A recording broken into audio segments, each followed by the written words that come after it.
The time travel device is nearly complete. Soon I can rid the world of Bubsy. Forever.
Finally, the time travel device is complete.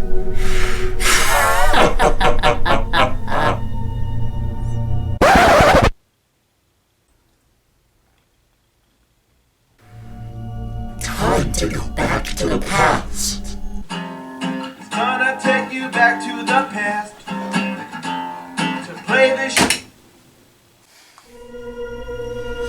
Now, it's time to power up.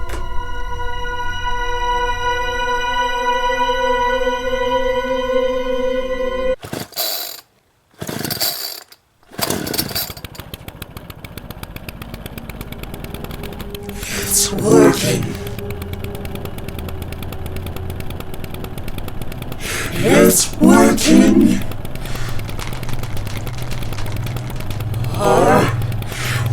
More.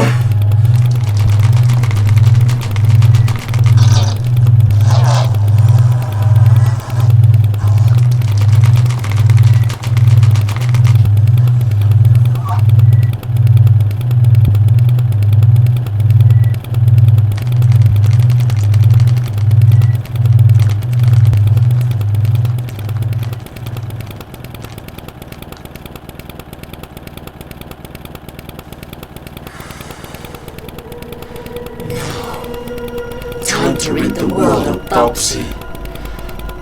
Forever.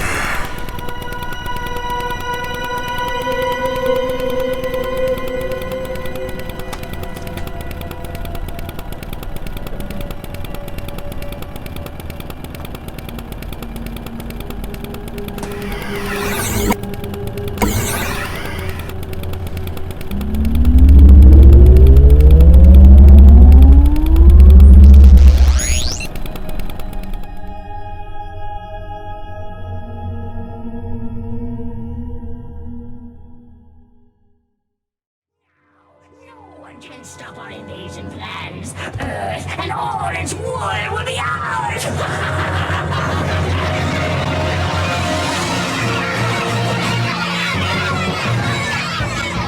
Hey! How did I end up in Triassic Park?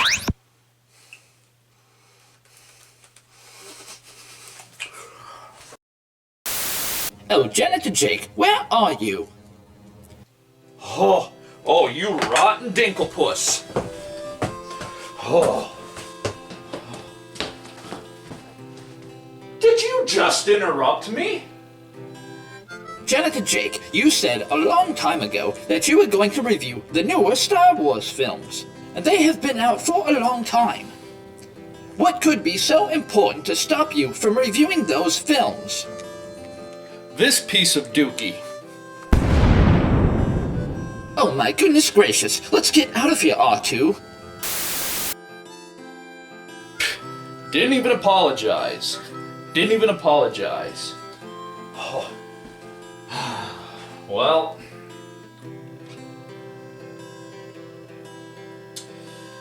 I guess it's time to review Bubsy 3D. Terrible. Absolutely terrible.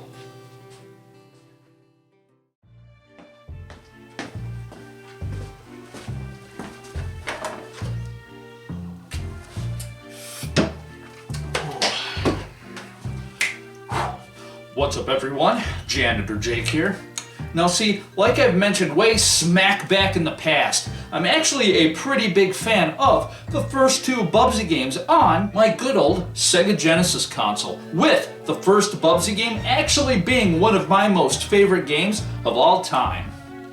However, just like good old Fractured Furry Tales, I find this game to be pretty stinky doo-doos, and it irritates me a tiny little smidgen, and I think I'm gonna yak about it. So, without further ado, let's pop this puppy in and get to the review.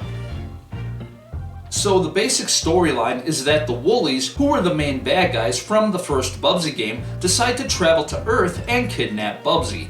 Once they get back to their home planet of Rayon, the idiots flying the stupid rocket ship ended up crashing, which allowed Bubsy to escape. And now it's up to you to help Bubsy get off the planet of Rayon and travel back to Earth. So that's the basic storyline of the game. Now, one thing I thought was pretty nifty-tifty was that they actually stuck the storyline in the actual game itself. Now, it would have been pretty cowabunga if they would have taken the storyline and put it in comic book form in the actual manual like they did with the original two Bubsy games. Now, even though they did not do that, they still put the storyline in the actual game, and I thought that was pretty cool. However, not everything in this game is as cool as I am. So, I'm going to go through and talk about all the hogwashy nonsense that I do not like. Number one, the controls in here are absolute trash. Now, Bubsy 3D, like all the other Bubsy games, is a platforming game. But for some stupid reason, the developers decided that it would be hilarious to use tank controls in here. Tank controls in a platforming game is a recipe for failure. Now, tank controls work in a game like Resident Evil, but that's because you are not jumping all over the place like a big idiot. So when you put tank controls in a platforming game like this, you look pretty stupid. Now, I do know some people out there will be like, well, you just gotta get used to the controls. You just gotta get used to the controls. You get it?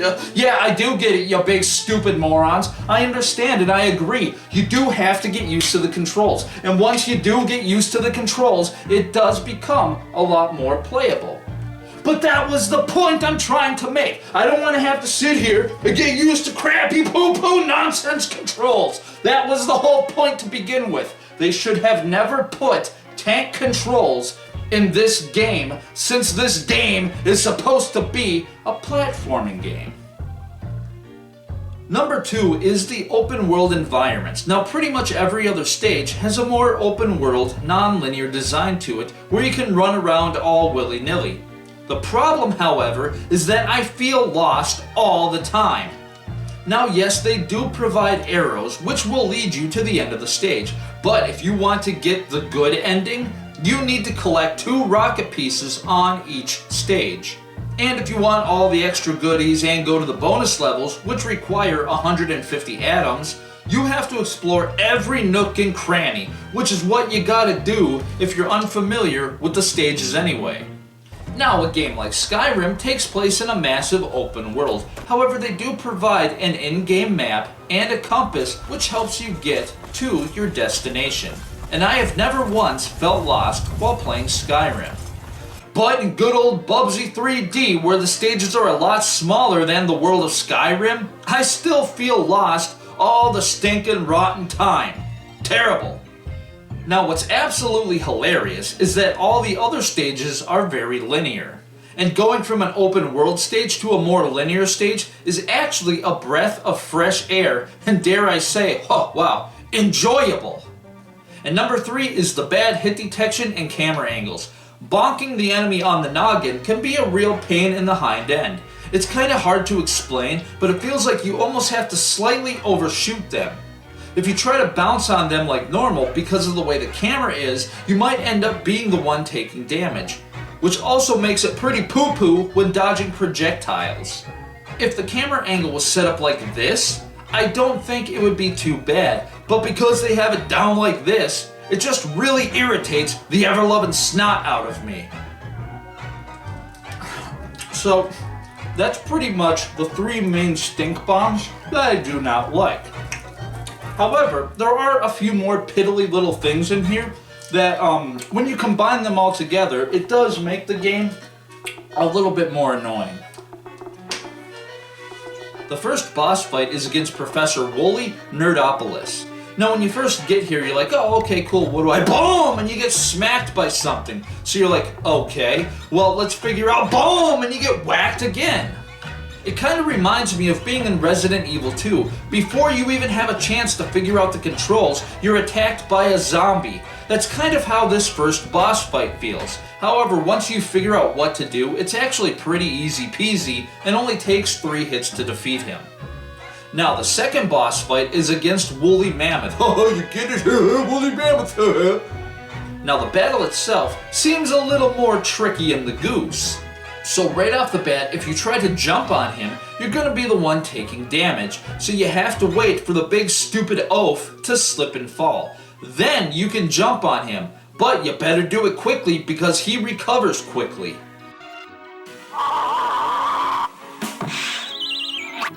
Then once you smack him, he goes spinning across the ring, then some bananas show up and you have to get him to step on him, which makes him go flying all the way across the ring again and crash into the fence, which will start to flash. And after hitting the same section of fence enough times, he eventually breaks through and you win.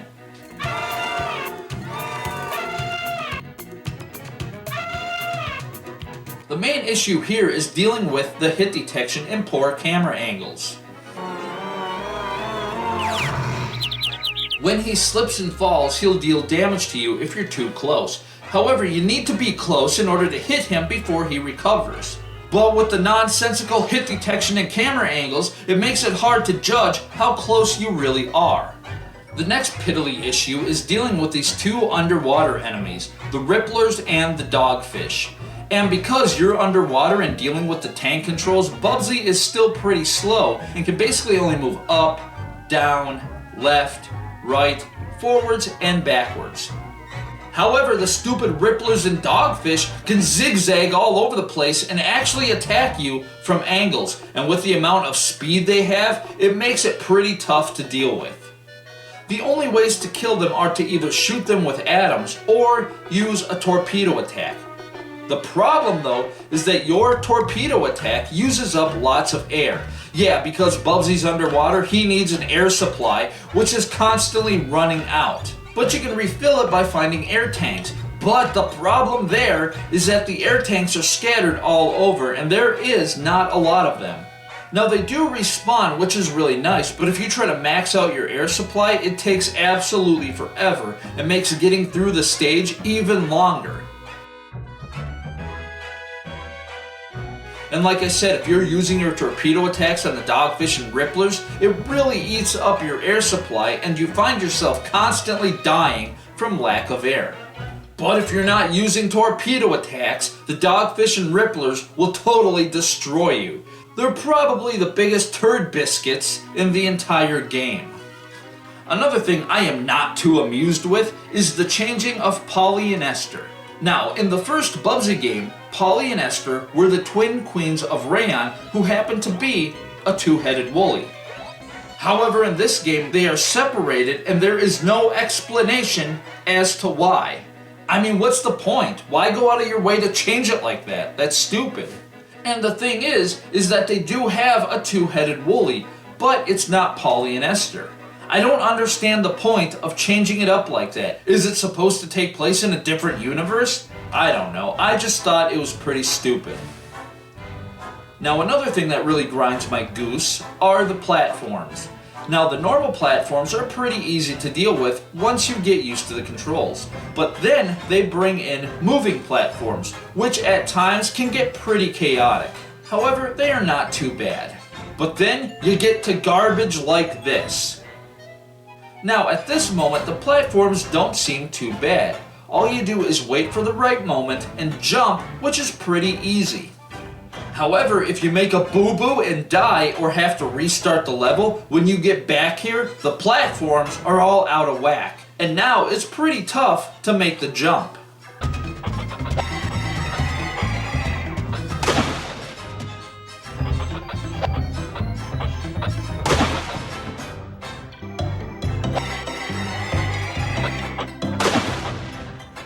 And what's really messed up is that they do not get out of sync while you're watching them.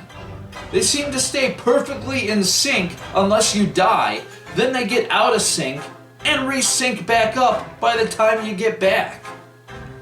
Now, if the platforms are out of sync, they might do something like this. First, they start off in a good position, but slowly they get out of sync and end up in a crappy position.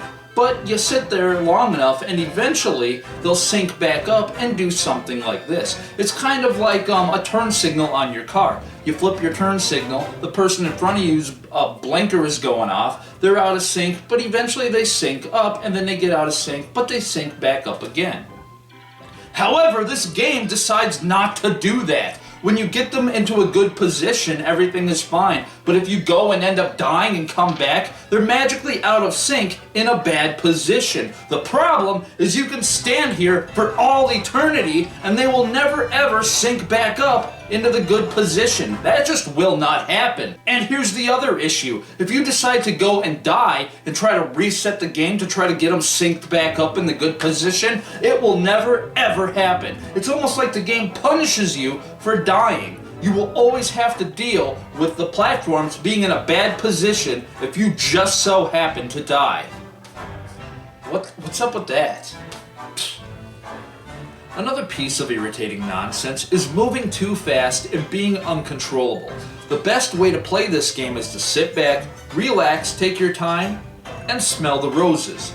Because there is no time limit, that's really the best way to play. However, after a while, the game does become really slow and make you want to move your hind end. So if you decide to start running all over, Bubsy becomes extremely uncontrollable, making it very, very hard to stop and turn properly, which usually ends up with you going right into the drink or smacking into an enemy.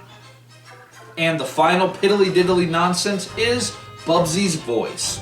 Now, what would a platform game be without platforms? I wonder if there's any extra lines up there. Now, I have nothing against the person who actually did the voice, but it just does not sound like Bubsy to me.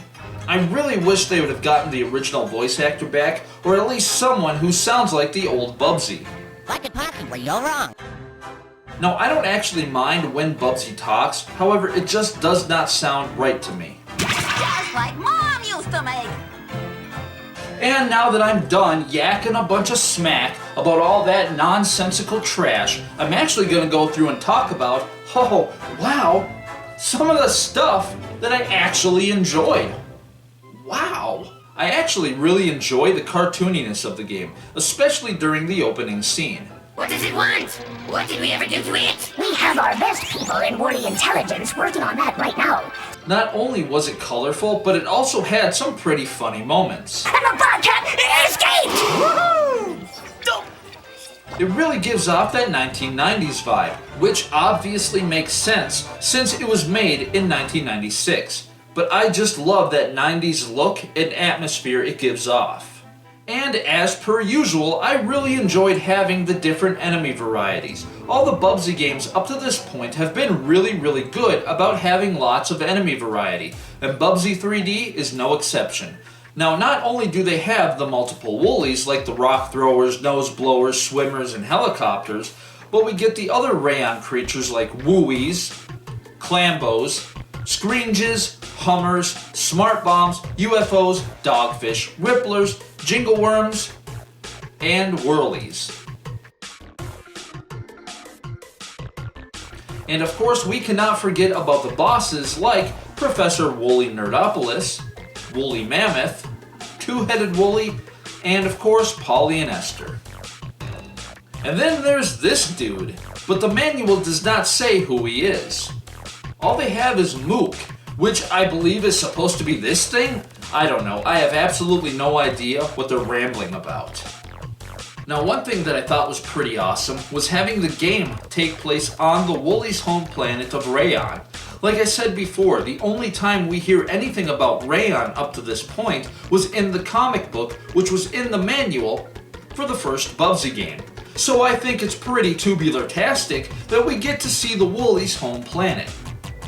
It was also pretty cool seeing the teleporters. In the previous Bubsy games, if you walked into caves or doorways and stuff, they would teleport you throughout the stage. So I liked how they implemented that idea into this game. And of course, I love that the game has no time limit, with the exception of the stupid underwater level.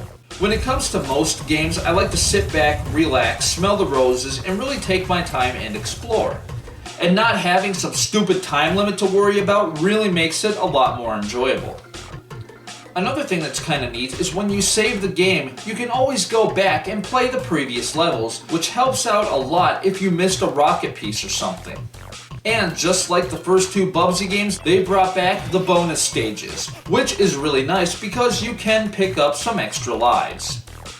And last but not least are the death animations. I always love seeing the different death animations in the previous games, and it's really nice to see them here as well, even though they do take place on a separate screen.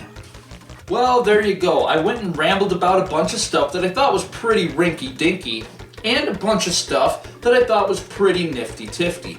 However, there are some people out there that have a few complaints about this game that I would actually like to address. Number one, people say that Bubsy talks way too much, but the thing is, no he doesn't. Now yes, Bubsy talks a lot during stage 1, which is basically a tutorial level, but during the other stages, Bubsy barely says anything. Only every once in a while will he actually talk. So I never really understood that complaint unless of course you only play the first 2 stages and magically you're an expert on the game, which is a bunch of nonsense. Number 2 is that people complain about the game not being textured. And yes, the game is non-textured and very polygon looking, but for me personally, I actually don't mind that look. And some of the other stages like this one, I think looks awesome. It's got that Tim Burton vibe to it, which really looks cool. And I also like the look of these stages as well. This is of course one of those situations where people will be divided. Some will like it and some will hate it. And the third and final thing are the controls. Mostly everyone complains about how bad the controls are, and yes, they are pretty bad. However, you do have to get used to them.